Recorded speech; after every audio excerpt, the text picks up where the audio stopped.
Hello, and welcome to Wine with Weeda, the podcast that is dedicated to engaging with health professionals and caregivers in meaningful discussions. I'm your host, Rita Shamoon, or as my clients call me, Weeda. I'm a pediatric speech pathologist, and I am so excited to have you here.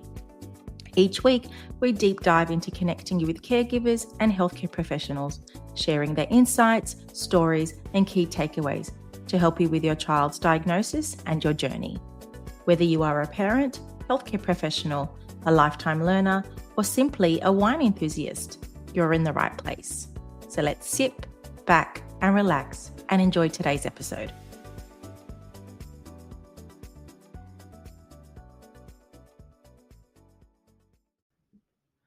Hello, everyone. Welcome to Wine with Weeda. Today, I have an amazing episode with a warrior, an advocate, as well as an athlete and a motivational speaker.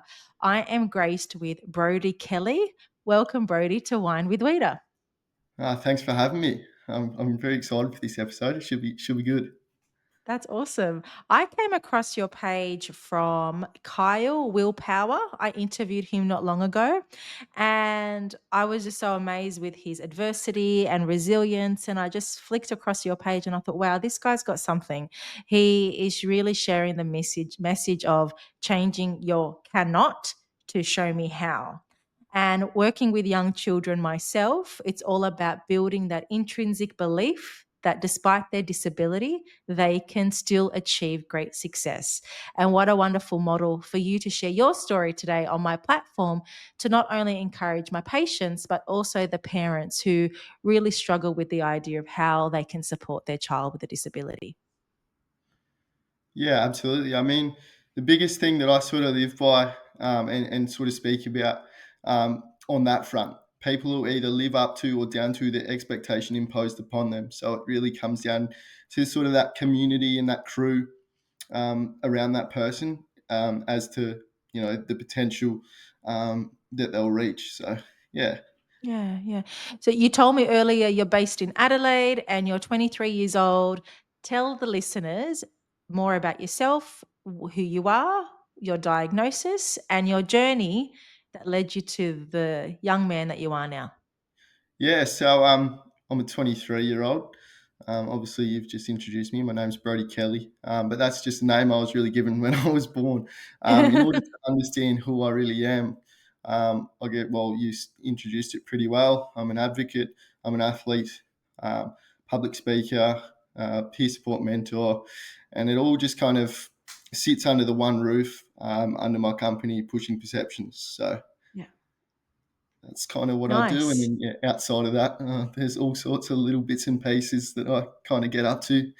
Anything, anything that you'd think of.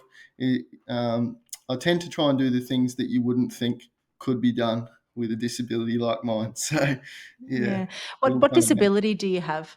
What's your So I was diagnosis? born with cerebral palsy, or actually acquired cerebral palsy after Hmm. shortly after birth, Hmm. and as a result of that, left me with cerebral palsy quadriplegia, so Hmm. incomplete in all 5 limbs, Hmm. so both hands, both legs, and trunk as well. Hmm.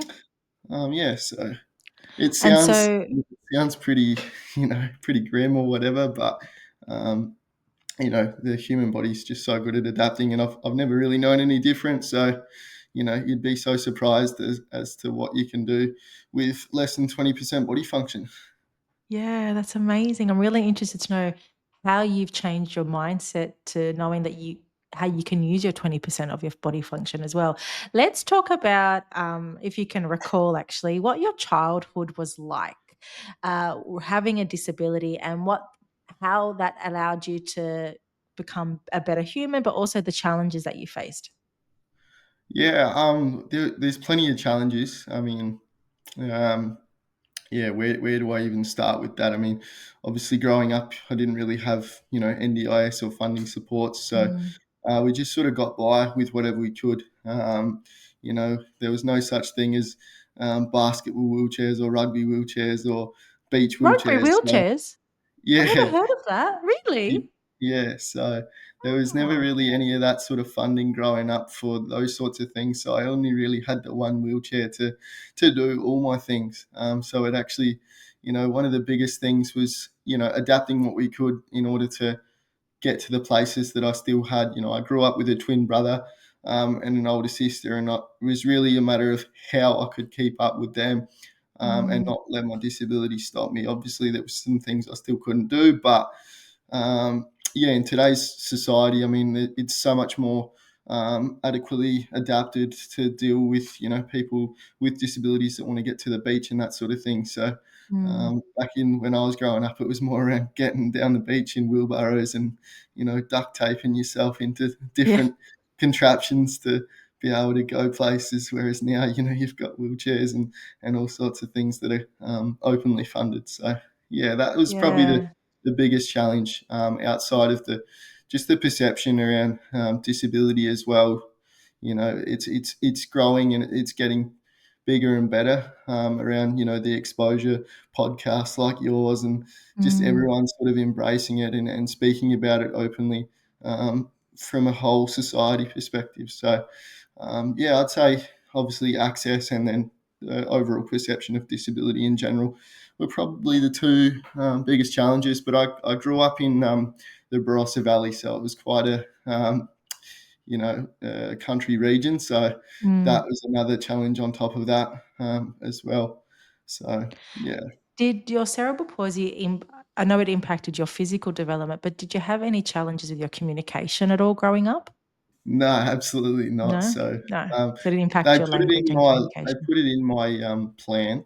So, like, within my, like, rehabilitation plan growing up, and it's Yeah. actually a funny story. My brother at the time, like, had some speech problems and actually took my speech, funding. So, yeah, Should we speaking, say that on the podcast? is what it is. I'm an open book. It's probably not something that, So hold on, do you um still have the funding, for yourself, but your brother use No, it now, no, or was it in the definitely past? not. No, no, definitely not. I think it was one session, and then they turned around and said, "Well, yeah, Brodie's not shutting up, so we're not going to bring him back to speech." And Pal, so it's not included in your plan anymore. no, no, definitely not. So, Did your brother resolve his communication challenges? yeah, so he had a tongue tie, and then Oh, obviously had yeah. the surgery and had some therapy, and um, Yeah. yeah, now he's totally fine in that front. So Yeah, yeah. yeah. So you've spoken about the challenges that you experience with access to places and as well as movement and so forth. In terms of your adolescence, how whether there's similar challenges, or did you then encounter more bullying as well as emotional challenges as well? Yeah, I think for me, it wasn't so much bullying. I had a twin brother that was very supportive and Yeah. very well known that he was going to be that voice to sort of protect me on that front. But I think the biggest thing for me was in the early days of early high school and sort of that late primary, not being so open and honest about my disability around my peers and those sorts of things, which really sort of affected some relationships, around why I would go to different classrooms to do different lessons because I wasn't able to, hold a pen or type on a computer. Instead of typing, I would use talk to text, and not being Mm, real clear around that sort of affected some relationships. Not directly with friendships, but that sort of overall view of, oh, Brodie's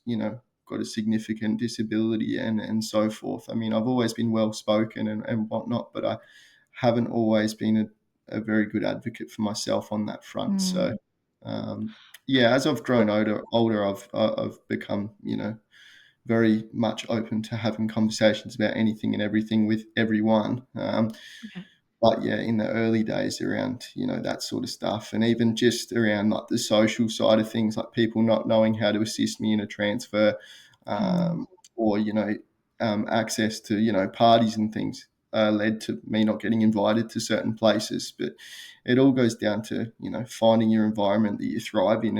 And once I'd sort of found that circle of friends that, truly accepted me for who I was and didn't have any problem with helping me get around places, mm. it became sort of natural to open up and, just became a part of me, not my sole identity. So, Yeah. yeah, there was definitely some I early li struggles there for sure.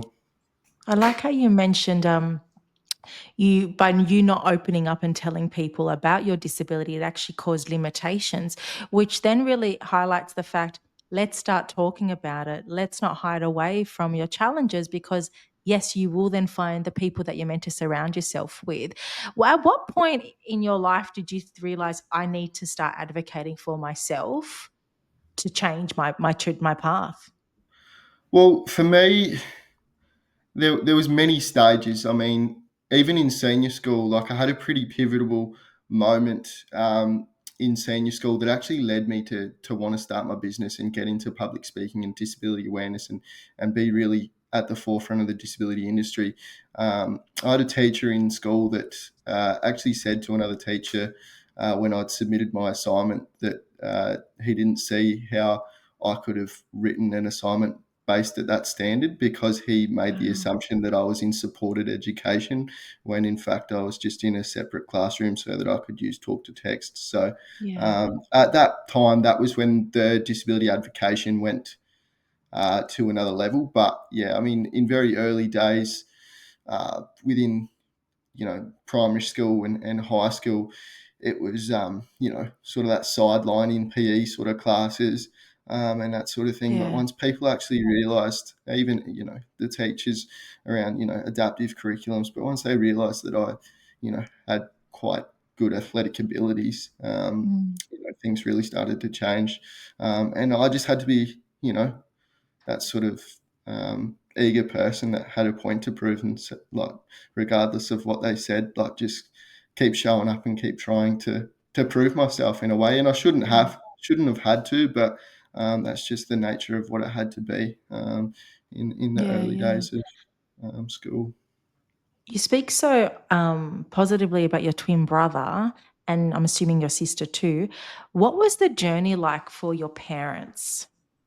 Yeah, no, it was very interesting. A lot of and particularly in the early days, both parents had to work full time Yeah. just to be able to survive. And I think there was a layer of jealousy. Obviously, mum and dad both having to take a lot of time off to take me to different medical appointments, and they were always going to try and Mm, push the perception of what doctors really thought my disability could be, and they always wanted the best for me, just to try and fit in, I guess, and have the best life I could. And as a result of that, that sort of really affected the time off that they had to take, and then as a result of that may have affected potential time on weekends that we could have spent as a family because they had to work weekends because I didn't have appointments on weekends and those sorts of things. So mm. yeah, in the early days, it sort of affected. Well, I felt as though it could have affected those relationships, but no, they've almost gotten to a point where they don't see a disability. And there's occasions where I have to remind them, like, no, I physically can't do do such a thing. Get up Like, and dance. yeah, it's kind of like that. Yeah, like mum actually a couple of years ago booked an Airbnb for Christmas and totally forgot that I was in a wheelchair. And that was just the way it was. Like, we booked a two-story house, and I go, "Mum, I'm in a wheelchair. Like, how am I going to get upstairs?" So Like, what was her response to that? yeah, she just almost totally Could forgot. have just laughed. Yeah, yeah, Yeah, yeah. I mean, it's not really something she sort of takes into consideration because I've tried my best, particularly in today's environment around Mm, NDIS funding and that. I'm so well supported to try and set everything up so that I can do that, do mhm. everything myself, and then removing the burden of medical stuff away from mum and dad, so they don't have any sort of any role outside of just being my mum and dad, and that's the Yeah, beauty oh, of the system. yeah, yeah. So So what services do you access now, like physiotherapy, or is it more just services to support your independence? yeah, so I access, I guess mainly for me, it's physiotherapy um, and everyday supports, to put my shoes on and stuff like that help. Mm. help get me ready in the morning and that sort of thing. Um, yeah, so it's pretty much like I have a roster of supports, and then outside of that, it's physiotherapy and hydrotherapy and that sort of thing as well. Mm. Yeah, yeah, just to keep there. If any, like I work with so many parents that have young children under the age of 5 that might have cerebral palsy or another disability. They're in the mindset of challenging NDIS, challenging the medical team like your parents did. What advice could you give parents now going through the challenges of advocating for their child? Um, no one knows your child like you do. Mm, If you feel like they need something more than what someone else does from an external point of view, then only you can really be the one to fight that out. And you yeah. can use that against that individual. Mm, If it goes to a tribunal or something like that, the person on the other end of the phone is only as good as the information that's on in front of them. So, yeah. whether it's holding people accountable from an OT's point of view, doing a functional capacity assessment. If it's a shit assessment, tell them, Mm, tell them, yeah, because yeah, you're yeah. only as the NDIS is only as good as what they know about the Mm, child, and they can only give what they can give. So yeah, yeah, yeah. That's so there's true. only one way to get better, and it is going to hinder your child's progression if you don't be that squeaky wheel. And I've had to learn that the hard way a couple of times with my own situations of, well, I can't improve my life if I don't speak about the struggles that I have. So embrace the struggle, and acknowledge it. Don't shy away from it. Like, the system is there to help you. So um, Yeah.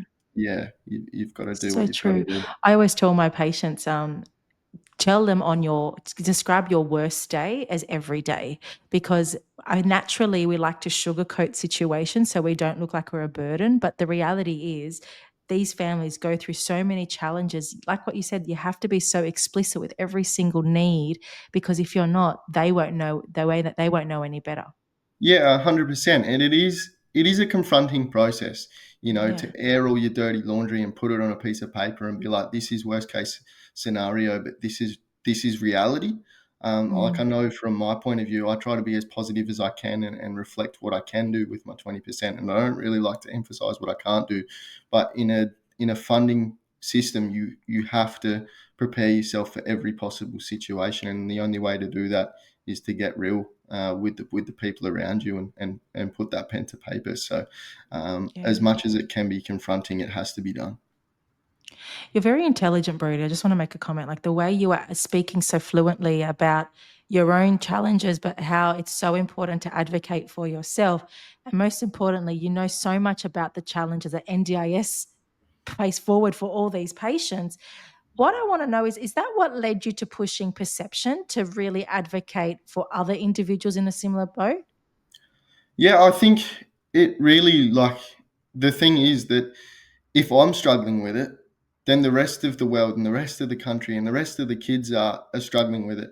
I've always said, well, now I guess every day I wake up, it's I've got to be the person that I needed when I was younger, because there is no one. Like, Yeah.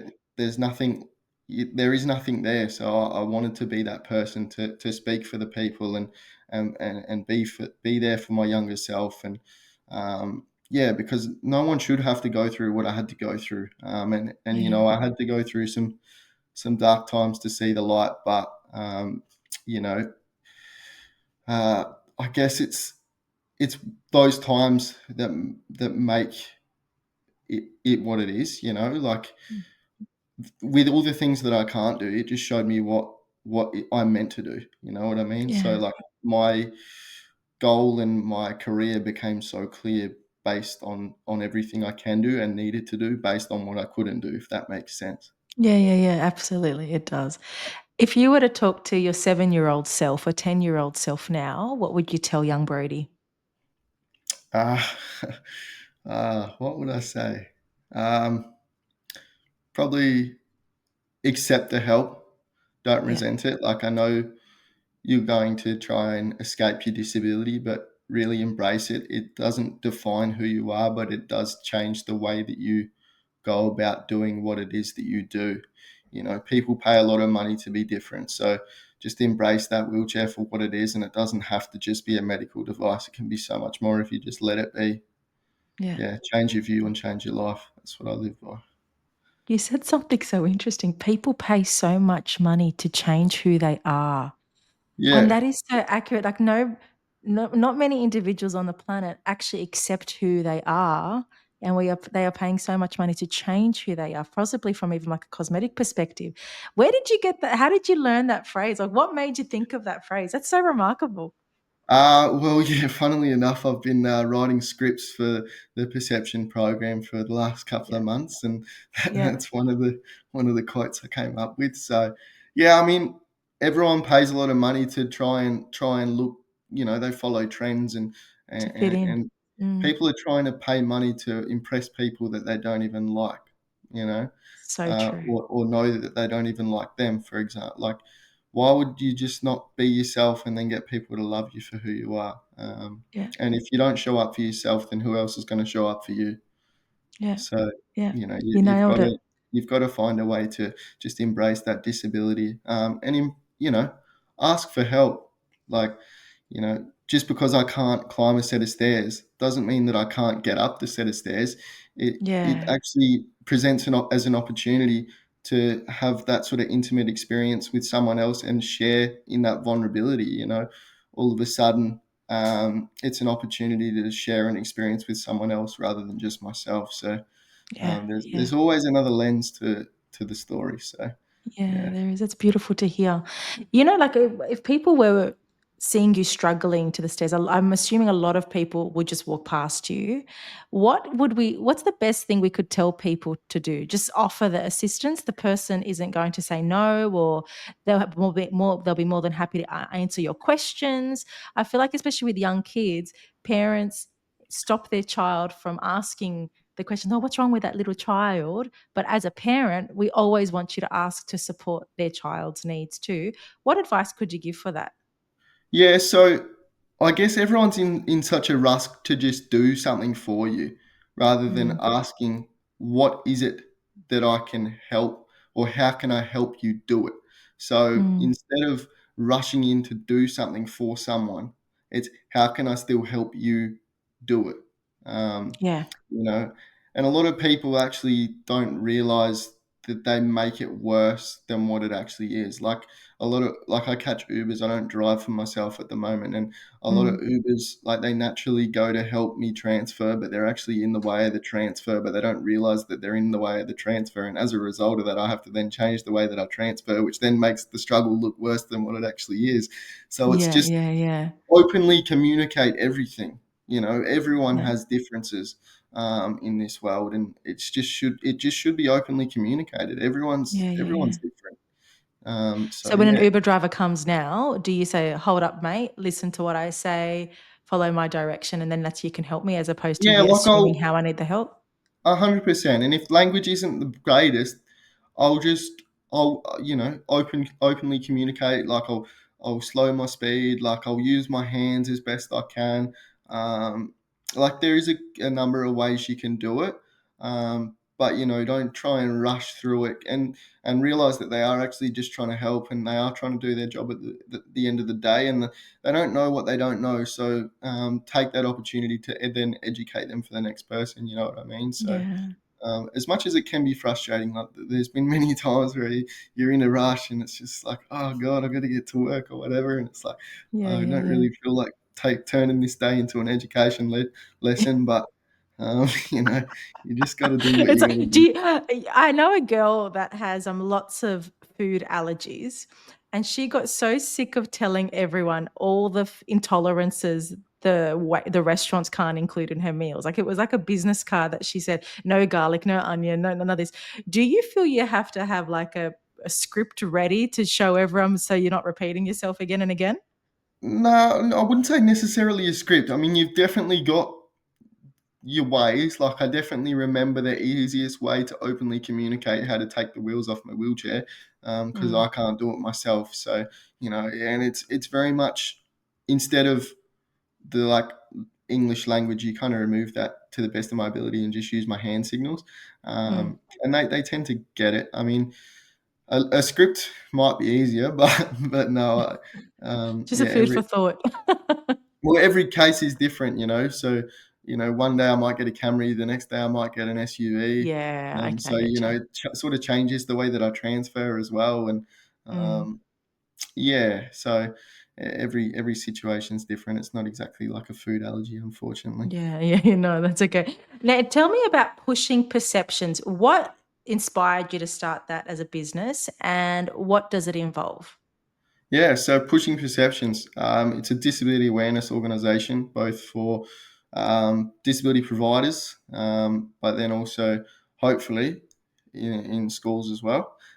Mhm, But then, as well as that, we do peer support mentoring, disability advocacy. And the reason behind that, like I said, it got to a point where like I used to work for a disability retailer, you know, designing mm, wheelchairs, selling wheelchairs. Um, and there were multiple times in my life within that job where people would come in with disabled children and they'd go, "Oh, it's just so good that you've been given the opportunity to do this job." And I'm just like, well, why should someone that can walk tell you and your child how you mm. should sit? You know what I mean? Like if that is how low the bar is within this world's, you know, economy around disability, then I need to do something else. I need to Yeah, start the conversation around disability and raise the bar of expectation for what it is. yeah. You're So so yeah, true. Why should someone that's not in a lived experience sell a product to someone that's in a different situation? Like, it just doesn't make sense, does it? no, it doesn't make sense at all. Does not Yeah. make sense at all. We're the only minority in the world that's not consulted about our own situations. You know, you Mm, wouldn't mm. get advice on how to play tennis from someone that doesn't play tennis. So Yeah, yeah, why yeah. should you get advice on a wheelchair from someone that doesn't live in a wheelchair? It's like with NDIS, it's like we need more people with disabilities to work in the system so they can understand the caregivers or individuals' concerns. So when you say, I cannot do XYZ, they actually understand. And then Yeah, you're no longer fighting to go to tribunal or to fight the case, but because there's that understanding there. yeah, oh, 100%. There's Yeah. such a wastage simply on the base level of understanding. You know, if there Yeah. was sort of that cohort of individuals with disability, and I mean, it is difficult because every disability is different, and Mm. every case is different. Everyone's situation is different, so it does make it difficult. But you know that baseline level of awareness and education would really stop a lot of things going to tribunals and so forth. Yeah, yeah, Look, there's wonderful things about NDIS, but it's very frustrating at the same time. Just have to navigate it better. Have you considered working as an NDIS support person at all? Yeah, so I've considered coordination. I've Yeah, got friends in the industry. Like I'm around the industry, but I yeah, don't work in it directly, purely because where I'm trying to go on the wider scale of things, you know, with education and school systems and so forth. You know, you don't want to have like a split identity. I don't want to be yeah. NDI's business over here and schools That over makes here. sense. You Yeah, know, I yeah, want to be sort of narrowed focus on, you know, purely around disability awareness and education. So yeah, it would be very comfortable for me to slot back into an NDIS role and you know do that, but I feel like it's not my higher purpose. yeah. Absolutely, and I can definitely feel your passion and your desire to really raise awareness, particularly within schools. And I'm happy to support you in any way that I can on the Wine with Waiter platform. I appreciate that so much. Yeah, That's anytime, amazing. anytime. If you were to talk to a young man, probably in his early 20s, late or eight, after they finish high school, going through a dark time with what's my life going to look like now? What am I doing? School's finished. What do I do? What advice could you give any individual in that stage of their life?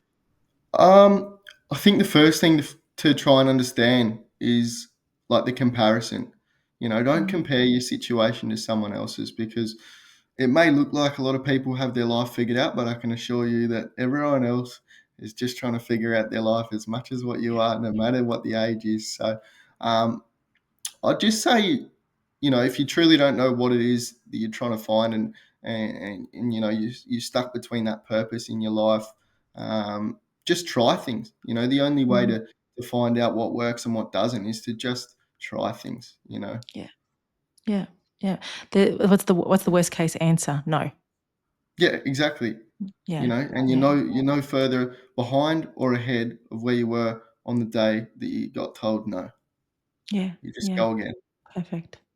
You are a joy, Brodie. You are so full of wisdom, motivation, and you are truly inspirational. Just by listening to you for the last half an hour, you have inspired me to continue to advocate for my clients, but also to be your true, authentic self. I feel like every listener here can take something from our interview. So thank you for coming on Wine with Rita. You have been a gem. No, thank you so much, Rita. I really appreciate the opportunity. I'm not My trying to be an pleasure. inspiration. I'm just trying to be Brodie, and if I can help some people along the way find their purpose, then my job's done at night, and I can hopefully get some get some sleep at the end of the day. You do you very well. You do you very well. Thanks, Rita. um, Before I finish up, I ask all my guests this question: if you, Brodie, were to be a better version of yourself tomorrow, what word will you apply to yourself today? What word would I apply for myself today? Um, I think as long as I'm getting 1% better every day, and Yeah, just sticking to what it is my purpose. I wake up every day and say, does this, involve my purpose in any way, shape, or form? If it doesn't, then I don't want to do it. So as long yeah, as I'm staying true to what it is that I want to do and what I'm here to do, then I'll yeah. keep doing it. But if I'm not doing it, then I won't do it. Yeah, that's perfect. Love it. 1% better every day. And does your day align to your purpose and your values? Spot on. Perfect. Thank you, Brodie, for coming on Wine with Weeda. Again, you have been so inspirational and you've supported the meaning behind Wine with Weeda. So thank you again. And for everybody else listening, another remarkable episode on Wine with Weeda will be coming up. But before I finish up, if you want to contact Brodie, all his contact details about pushing perceptions. If you want to even get him for your school or to support your business in any way, his details will be in the show notes or on my Instagram post. Thank you again, Brodie, and have a good day. Amazing. Thanks so much, Rita. Keep doing what you're doing. Love your work. Thank you, Brodie. Thank you, Brodie. You Cheers. take care. Bye-bye. And for everyone, another episode's coming to next time. Bye. Cheers. Bye.